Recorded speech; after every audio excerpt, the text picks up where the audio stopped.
Rapaziada, é sexta-feira e sexta-feira nós estamos como? Falando de Clube do Remo. Para começar nosso vídeo de hoje, teve uma piada aí mandada pelo nosso amigo Edilson, né? Seleção brasileira tem o Lancelotti e a Mucura tem o Lanternorte. O que vocês acharam? Comecei o dia com essa piada do Edilson hoje pela manhã. Obrigado, Edilson. Galera, bom, sexta-feira o Clube do Remo já se encontra lá em Curitiba, onde fará um treinamento hoje à tarde no CT do Curitiba, como vocês sabem. Até porque esse próximo jogo contra o Atlético Paranaense será na arena lá, né?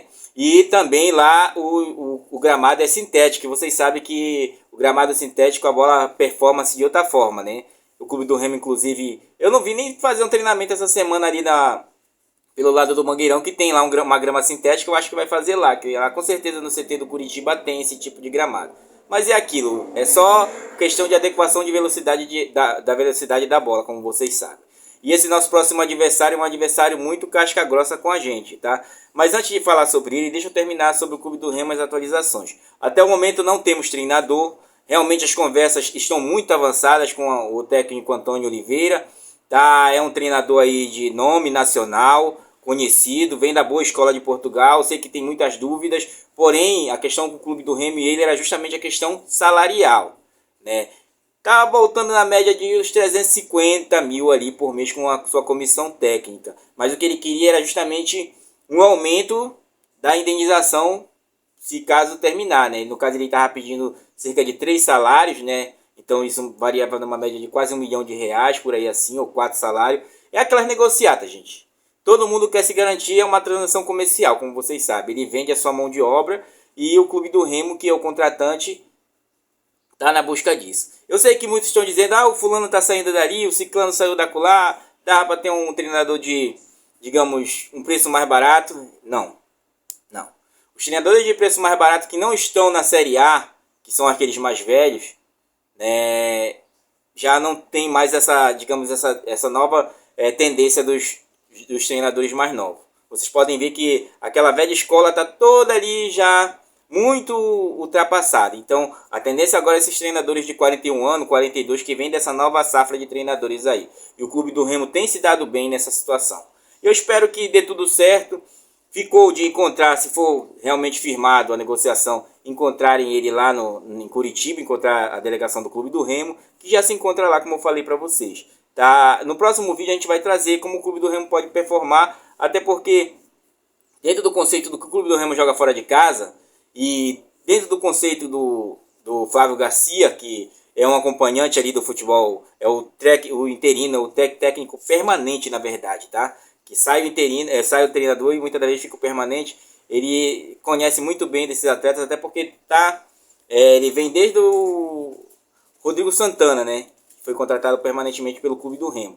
Para dar uma certa mudança, porque quem era o permanente do Clube do Remo era o Luizinho, até o seu boneco também, né? Seu boneco saiu do Remo.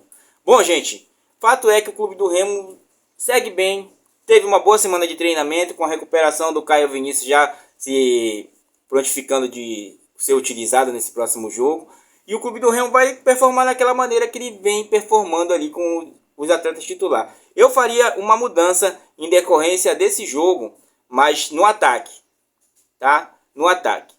Eu entendo a entrada dos 3 volantes, como vocês vêm ouvindo por aí, mas no ataque eu faria uma mudança para dar uma melhor rapidez, até porque, trazendo do adversário, o adversário é treinado pelo Odair Helman, né? Ele substituiu aí o técnico passado que saiu de lá, inclusive dando umas entrevistas dizendo que quando ele pegou o time, era mostrado para ele um time que caía da Série A para a Série B, e quando ele foi vendo, foram perdendo os jogadores foram saindo e foram trazendo outros jogadores que totalmente desconhecidos, né?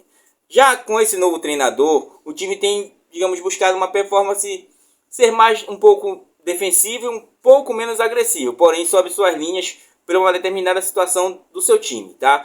Ele tem uma marcação de bloco médio-baixo do último jogo que eu vi ele aí. Até um time que, por costume que você via ele jogar na sua arena, era um time que performava muito mais em cima do adversário. Hoje ele é um pouco mais retraído. Acho que o treinador está procurando a melhor solução. E ele vem se encontrando ainda aí. Acho que são 3 ou 4 jogos desse novo treinador aí, tá? Tem uma marcação de forma passiva, aquela marcação que às vezes a gente reclama do Clube do Remo, de marcar o adversário meio que um pouco à distância, não pressionar muito o adversário na sua intermediária defensiva. ele não costuma fazer isso com constância. Quando ele marca, sobe os blocos, deixa espaço na costa, tá? Até porque suas laterais também elas deixam um pouquinho a desejar, apesar de ter uma saída da lateral esquerda muito boa, tá? E um time que, digamos assim, não tem certas triangulações, é um time rápido, que tem a transição rápida entre defesa e ataque, né? Um meio não tão criativo assim, porém tem um meio armador até bom, e é um time que busca muito a bola aérea, principalmente a jogada alçada na segunda trave para ser cabeceada para o meio ou até para surpreender o goleiro adversário ou a própria zaga. Então nós teremos que ter muita atenção, principalmente nesse jogo aéreo. Tá? Trazendo para o seu time, o último time titular, a última formação dele titular que eu trago aqui para vocês e desenhando cada um no seu cada qual. Tem o bom goleiro Mikael, tá? No último jogo não foi tão exigido assim, mas quando exigido ele aparece super bem. Na lateral direita tem o Cauã de 18 anos aí, 1,78 m, tá? O Cauã Moura, tá? Lateral direito, ações por jogo tem uma média de 46,5%, eficácia de 20,5% e as perdas deles é de 14%. Como eu falei para vocês, os laterais deles são assim, meio que fraquinho, tá? Não tão fraco, mas meio assim, deixa um déficit. O próprio lateral direito não apoia muito a linha de fundo, tá? Até porque do lado direito ele joga com um ponta, tá? Então ele deixa até o meio campo e o ponta cuida do resto. Na zaga, gente, na zaga ele tem ali o Léo, tá, de 29 anos, 1,83 m, tem uma perda de 5,7, perde poucas bolas, já fez um gol nesse campeonato, tem uma eficácia de 50,1%, é um bom zagueiro pelo que consta aqui, e as ações em bola é de 65,5, então é um bom zagueiro, tem um porte alto, tá, é um zagueiro jovem ainda, tem determinada inexperiência até, pela sua situação, mas é um dos seus melhores zagueiros, tá, e tem o Negrão, né, o Abraão, tá? Era o nome que eu tava complicado aqui. 23 anos, 1,94 m. 1,84 m, zagueiro. Tem uma perda de 9,0. Tem uma consistência até no seu equilíbrio de jogo. O duelo no chão é um bom zagueiro no duelo. E tem um bom posicionamento até para determinadas bolas aéreas, tá? Então é uma dupla de zaga até que uma boa dinâmica ali. Apesar da juventude do Abraão, é o melhor lado que tem esse aí. É um dos zagueiros dessa nova safra também do Atlético Paranaense. Do lado esquerdo, tem o Lucas Esquivel, né? Esquivel, tá? Ele apoia muito o ataque, tá? Vocês já vão ver porque ele apoia tanto o ataque. Tem 23 anos, 1,83 m, é um bom lateral que apoia bastante no ataque, como eu falei para vocês. Tem uma assistência e tem ações por jogo de 78,0 nesse campeonato, tá, gente? Então ele age muito na lateral esquerda ali, e provavelmente aprofundando para o jogo aéreo na segunda trave, como eu falei para vocês. Tem uma eficácia de 38,5% e uma perda de 19,5%. Então, como ele age muito, ele também perde muitas bolas, tá? Então, é um lateral que aprofunda muito, porque na sua frente joga o Bruno Zéfio, né? Bruno Zapel, tá? Tem uma assistência, 46% de ações com bola e uma perda de 15,4%. Tem 2 gols. Porém, o Bruno ele é mais um armador. Quando o lateral desce, o lateral esquerdo, que provavelmente nós vamos ver muitas ações do seu lado esquerdo, ele desce e o Bruno meio que centraliza ali para uma melhor armação de jogada, ou às vezes aprofunda também, mas quem mais aprofunda a linha de fundo aí é o próprio lateral esquerdo Esquivel, né? Do lado do Bruno Zapel, joga o Filipinho, que se movimenta muito, é um dos seus dois volantes ali que faz as contenções ali, são rápidos, tá? Tem um bom desarme, tem uma média aí de ações de 41,6 por jogo e tem uma perda de 7,2, tá, gente? Tem 23 anos, 1,83 m, então é um time até que alto, vocês vão já ver, tá? É um bom volante ali, /meia, tá? O outro volante que trabalha com ele é o Falcão, tem um bom posicionamento, ações por jogo tem de 40,5 até esse momento e tem uma perda de 4,4. Como vocês viram, os dois volantes não perdem tantas bolas assim, tá? Um perde 7 e outro perde 4, tá? Tem 27 anos, como eu falei para vocês, é um bom volante que se movimenta muito. No lado do volante, que ele performa assim numa espécie de um 4-4-2, tem o Fernando ali, que é um ponta, tá? Um ponta de 28 anos, 1,78 m, cai muito, é um ponta esquerda que cai pela direita, até aquele tipo de ponta que abre e chuta, tá? Tem uma perda de bola de 8,6, um drible de 1.3 e uma eficácia de 16.6 aí por jogo. Tem ações no jogo de 36.2 e uma assistência e um gol. Na verdade tem 3 assistências e um gol. Então é um bom ponta aí deles, que é bastante, até que para sua estatura é um ponta bem agressivo, tá, gente? Bem agressivo mesmo. Então ele cai as pontas, por isso que o lateral direito não sobe tanto, tá? E até para fazer aquele trio de zaga muitas das vezes que fecha quando o time vem pro ataque. Até o treinador deles gosta de jogar assim, tá? Mais à frente tem o Renan, tá? O Renan aí de 25 anos, é um atacante, tem 4 gols nessa temporada, é o seu principal atacante que fica ali. Tem ações por jogo de 16.0, então ele fica mais centralizado por ali. Tem 4 gols, tá? Como eu falei para vocês, uma eficácia de 4.9, disputas de bola de 36% de ganho e uma perda de 5.8. Então é uma espécie de um centroavante, fica mais fora da área, mas segura os ímpetos da zaga ali. E tem o Juliano que vem por trás, ou então combina lado a lado com o próprio atacante, que tem 35 anos, já tem uma certa experiência, tem 1,72 m, um meio atacante, tem 2 gols nessa temporada, ações por jogo de 33.9 e perda de 5.7. Como vocês viram, ele utiliza praticamente básico esse time aí.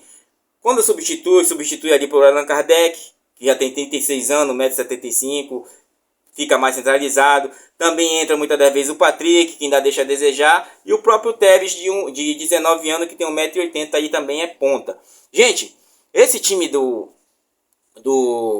Atlético Paranaense, ele hoje ainda procura uma melhor performance, tanto tática, tanto técnica. Fisicamente é um time que se entrega muito. Muitos dos seus atletas terminam até com certa cãibra ali no final do jogo, como a gente vem acompanhando bastante, né? Então ele se entrega muito, corre bastante, porque a sua média de idade, para vocês terem uma ideia, ele tem 24,26 anos na média de idade, tá? É 24 anos, não é nem 25 anos a média de idade desse time. Então é um time muito jovem que vem se reformulando com essa queda agora para a Série B, tá?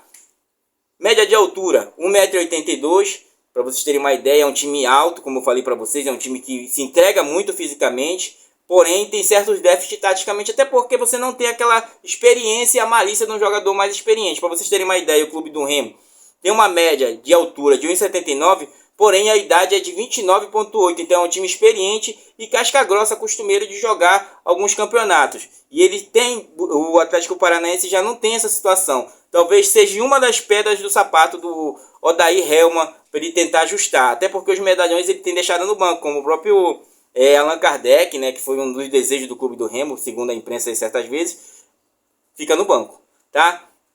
Gente, esse é o time, performa numa espécie de 4-4-2, tanto na defensiva quanto na ofensiva. Tem as linhas bem postas, procura compactar bastante para empurrar o adversário para sua área, porém ainda não pressiona tanto. Mas nós vamos ver isso diferente, porque do jogo que eu vi dele também contra o Atlético, o Atlético também performa muito na linha alta, né? O Atlético pressionou bastante. O próprio Atlético Goianiense que ganhou eles lá, né? Que eles veem essa derrota em casa, que vem buscar o resultado para cima do clube do Remo, então eles vão performar de forma diferente, tá? Achando ali com certeza a busca do jogo aéreo, isso com certeza, tá? Para terminar nosso vídeo, para termos de que quantos jogos foram até aqui, foram 6 jogos para vocês terem ideia entre esses dois adversários. O primeiro jogo foi em 1973 com uma vitória do Atlético Paranaense pela Copa Nacional, tá? Depois em 1974 tivemos outra vitória pela Copa Nacional do Atlético Paranaense, todos os 2 jogos jogados lá, né, na casa do Atlético Paranaense. Com isso, as únicas 2 derrotas que o clube do Remo tem. De lá para cá foram 4 jogos, todos pela Copa do Brasil, sendo claro que o clube do Remo perdendo a classificação naquele modelo ainda que era tu leva o gol fora de casa, então você acaba sendo desclassificado. E no segundo modelo foi onde o clube do Remo saiu nos pênaltis no último empate em 1-1 lá. O clube do Remo saiu por 5-4 nesse jogo, tá? É uma curiosidade que são 51 anos sem o clube do Remo perder para esse time, porém 52 anos sem ganhar, porque nunca ganhou, e nesses últimos 6 jogos, nos últimos 4 jogos, só empate. Então, fale aí o que você acha, né, desse time do Atlético Paranaense. Eu, pelo que venho assistido dele, tá, eu creio que dá assim pra gente beliscar esse ponto lá fora. A gente sabe que é um adversário casca grossa dentro dos seus domínios, até porque sua torcida é uma torcida fervorosa mesmo, uma torcida que empurra o time do começo ao fim, tá? E ali na arena, meus amigos, é tudo bem próximo mesmo. Então é pressão em cima de pressão. Aquela arena é um sonho de consumo para o nosso Baenão. É pressão em cima de pressão ali, né? Inclusive o espelho fica bem próximo mesmo, né? E a pressão é constante, tá, gente? Porém, é um adversário que vai reconhecer a nossa força. Ele sabe que o Clube do Remo vem performando bem dentro desse campeonato. E todo cuidado é pouco com as nossas linhas altas ali, que eles sabem muito bem. Tá? Os nossos atacantes podem sim furar esse bloqueio do time do Atlético Paranaense. Mas comente aí o que você acha, né? Como você vê esse Atlético Paranaense, você acha que é mesmo esse bicho de 7 cabeças ou dá para pontuar? Eu acredito, sendo franco com vocês, dá pra gente pontuar sim e quem sabe conquistar a nossa primeira vitória. Então, peço a você que chegou até esse final, não esquece, curte, compartilha, deixa teu like, se inscreve no canal se não for inscrito. Valeu!